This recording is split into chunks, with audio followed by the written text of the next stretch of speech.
right, welcome back. I'm Staff's R&B with my host, Dick Hooper, and we were just kind of covering about weapons when he was in the Air Force back in the 60s. And so you got out in 64 then, you did 4 years. Did 4 years. 4 years, was finally wound up in Klamath Falls, Oregon, where I got discharged. And Okay.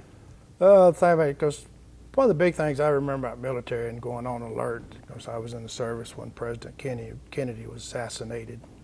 And like everybody, I remember exactly where and when, when that happened. And we went on alert. Everybody's confined to the base, and so just on 20. But but I enjoyed the military. After I got out of service, and which I was fortunate to get a job with the Postal Service, and of course, been civil service. My 4 years in the Air Force went on to my retirement, which was So you worked at the post office for a while then? Worked You at did the that post for the office. whole... Worked 30 years. Wow. 30 years in the Postal Service. Oof. And 4 years military, so I wound up with 34 years. 34 years on retirement. And it's Nashville. Worked in Nashville, Tennessee for Postal Service. And I regret, and I do regret this, not joining the Air National Guard. I should have went and kind of let my pride get in my way, which I should not have. They wouldn't give me a stripe. So what'd you get out as when you got out of the I was Air Force? I was just an airman second. It was just no rank available. Really? So I had 38 months time and grade when I got out. Is one reason I got out. Then when I decided I wanted to join the Air National Guard. I thought they should give me a stripe, Yeah, really? but they would not. So anyway, I didn't join the Air Guard. But again, I regretted it, and I wish I had. But anyway, worked for the post office 30 years in Nashville for 20 years. Then I went to fortunate enough to get a postmaster job in a small town called Centerville, Tennessee. Centerville, Tennessee probably doesn't mean anything to anybody, but if I say Grinder Switch, Tennessee, and Minnie Pearl, that was Minnie Pearl's home. Okay. Grinder Switch was that's what she based a lot of her comedy on, is the people in Grinder Switch, Tennessee. So, Okay. So that was her home, and it's her claim to fame. It's home of Minnie Pearl.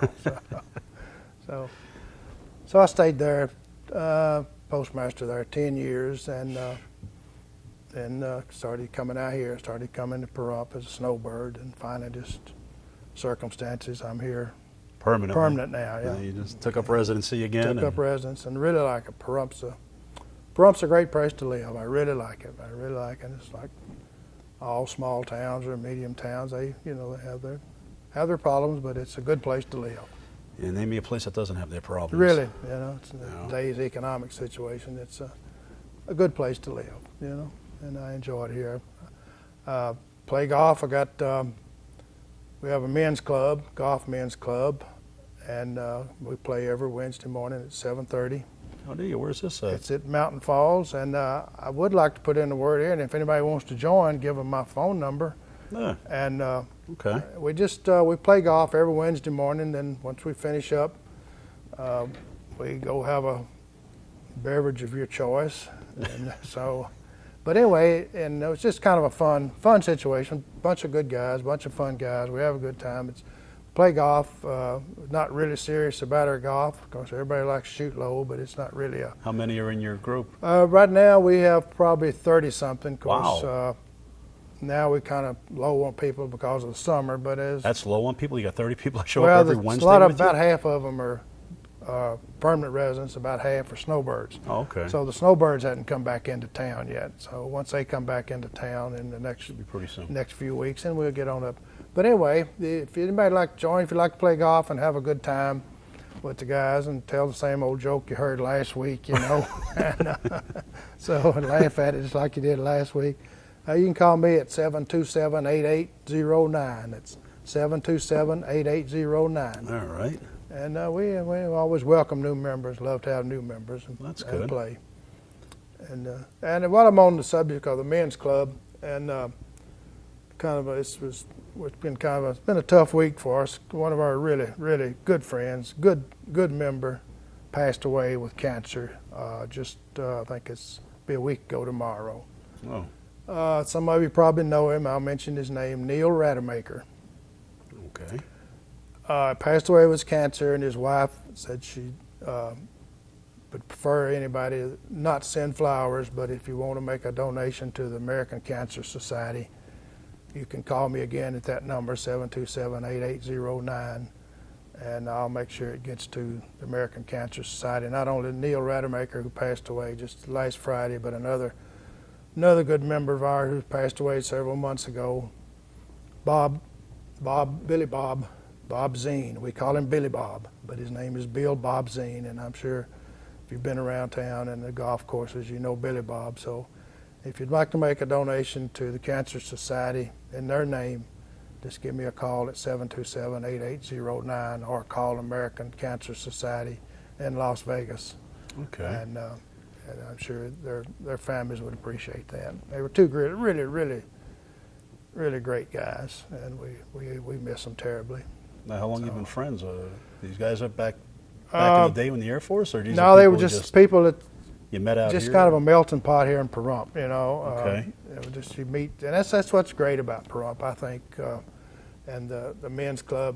Everybody, or most everybody, comes from somewhere else, you know, into this town, and everybody has their own life story, and which is different from yours, different from mine, and mine's different from, you know, and we just kind of makes us all unique. You really just make everybody. That's true. Everybody's unique, in that regard, and it's just great to sit around and swap stories about what we did, you know, in our working life, and so it's just so again, you know, we'd appreciate any new members that we have.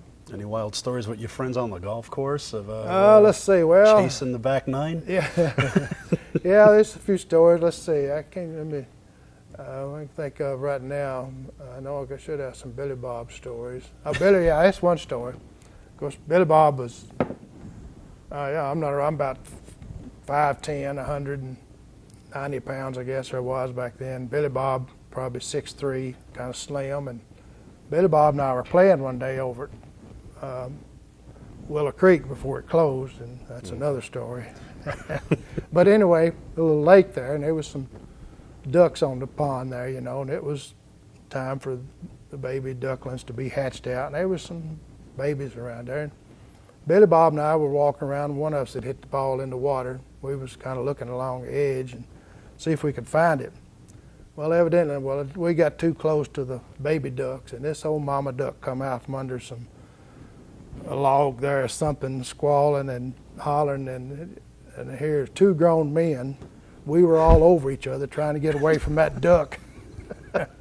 You know, couldn't have hurt either one of us, but we left footprints on each other trying to get away from that duck. They come out hissing at you too, don't they? She meant business, and we knew it. So anyway, we got out of her. We left the ball in the water and went on. She's probably trying to hatch it now. Yeah, I guess. When we left the ball in the water and went up on the green, so anyway. Now, if this actually happened in a real golf tournament, what would they classify that when you got an irate duck going after it? Yeah, I don't know. Take a mulligan on that. Yeah. Of course, we still play. We go down to Furnace Creek, Death Valley, great golf course down there. Playing down there last, maybe it's a month ago, myself and three other guys. Par number 15, I guess, par 3, 190-something yards. And Bob Moniz hit a big old high draw, and when ball hit the green, and we said that thing went in the hole. I think it went in the hole, and so we got down there, and sure enough, it was in the hole, 190-something yard, hole in one. Wow. A beautiful shot. So anyway, the thing about it is, the next hole we were playing, there was a lot of water over here and some tall grass, and I said, Bob, that's not the ball you were playing with. You had the hole in one. He said, yeah. He said, that's it. I said, well, if I was you, I think I'd put that in my bag and save it. I wouldn't take a chance of losing it out here in all this tall grass and over here in the date trees. You know, I think I'd put that away. He said, yeah, I think you're right. I better put that in my bag and save it. So he did. What was he in a prior life? A sniper? Yeah, I guess. Swatted like they were right in the cup the first shot? Yeah, Jeez. well, it was. Yeah, crosshairs on his putt and his driver. It was a beautiful shot. Hole in one is very rare. You play golf? No, You know? I'd be like Adam Sandler, Happy Gilmore out Happy there. Gilmore. I wouldn't be any good at Yeah, golf. well, I got a bad shoulder, yeah, so I was gonna I invite probably you couldn't do a follow through. Invite you to come out and join our club. Let me see if I can do it with my shoulder. I'd Yeah, like to it's- give it a shot. Oh yeah, we'd love to have you. It's just See it's what just, I can just do. a good fun day, you know, good fun. You can day. rent clubs out there, right? Yeah, you can rent clubs. Yeah, I haven't swung a club in a while. Yeah. Or somebody loan you a set of clubs. There'd be no problem with that. You know, if you want to try. I'm it. good at putting. I mean, All right, once I well, get- that's yeah, good. once That's- I get up on the up there, I'm pretty decent putting. It's, Yeah, it's the that's- long well, shot that that's- usually. Well, putting, if you're a good putter, you can knock a lot of strokes off your score. Well, I'd have to make up for the The driving and the mulligans getting up there and chipping all my way up to the green. That would be my problem. Yeah, but Willow Creek is shut down. Yeah, Willow Creek is shut down, and just on a personal note, if anyone in the city or county can get it open or help get it open, I know it would be Yeah, right greatly now. appreciated for the town. And I was working there. Of course, I'm kind of precious. I was working there when it closed, and it was a beautiful course. I played it in 1996, and just one of the best courses in Nevada, really. So what happened to it? They just Well, if you really want a short answer, bad management. That's all I can say for it, without going into detail. boy, that is a short answer. And not going into detail, that's just bad management. So, Holy mackerel!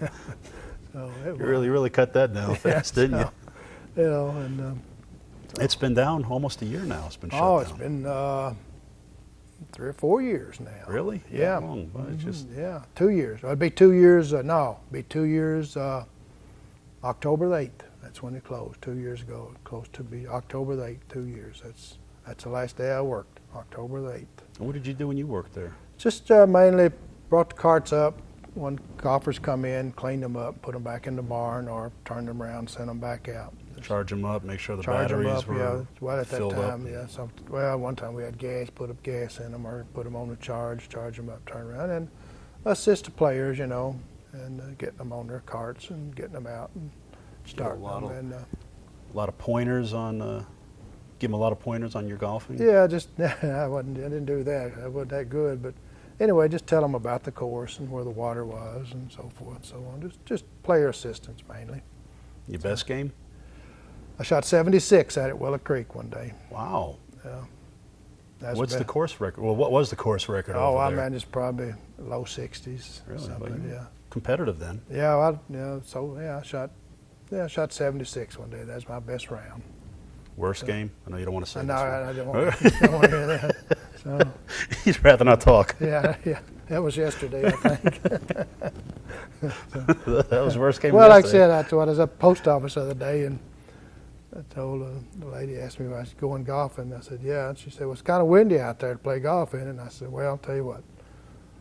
The worst day I ever had on the golf course beats the best day I ever had at the post office. So, I've been told that quite a bit. so anyway. I know I was going to mess that one up, though. Yeah. But I've heard that Yeah, before. that's true. Bad day at home is better than a good day at work anytime. You know? So, All right. Well, we're winding down our time here. however, Goes Oh, by fast. it really does. It really does. I'd like to, if I got a minute here, Sure. I'd just like to say this. A couple of ladies, they just had the Miss Senior Nevada pageant in Las Vegas, I think. I forgot which casino was that now or which one. But anyway, I just want to congratulate a couple of ladies here. Fourth runner-up from Pahrump was Stormy Caprice. Miss Congeniality was Sharon Kalin of Pahrump. So I just want to congratulate those two ladies. All right. Yes, That is an achievement. That's yeah, good. Yeah. So it's great, you know, that the ladies get out and do that. Or, you know, it's just at our age, you know, when you can get out and do things, you just really, because there's other people who are really not able, you know. So you just got to Yeah, be take it thankful. for granted, You know, you got to be thankful every day you can get out there. So. All right. Well, that will do it for this week's show. I'd like to see you back here next week. We'll have another guest. So remember, till then, you have a story. I want to hear it, and I want to share it with everyone else. I'd like to thank my guest, Dick Cooper, for being on the show. I thank you, sir. Now, thank you for calling me and having me here. I've enjoyed it. It's been a great day. All right. You have a good day, and we'll see you all next week. Semper Fi.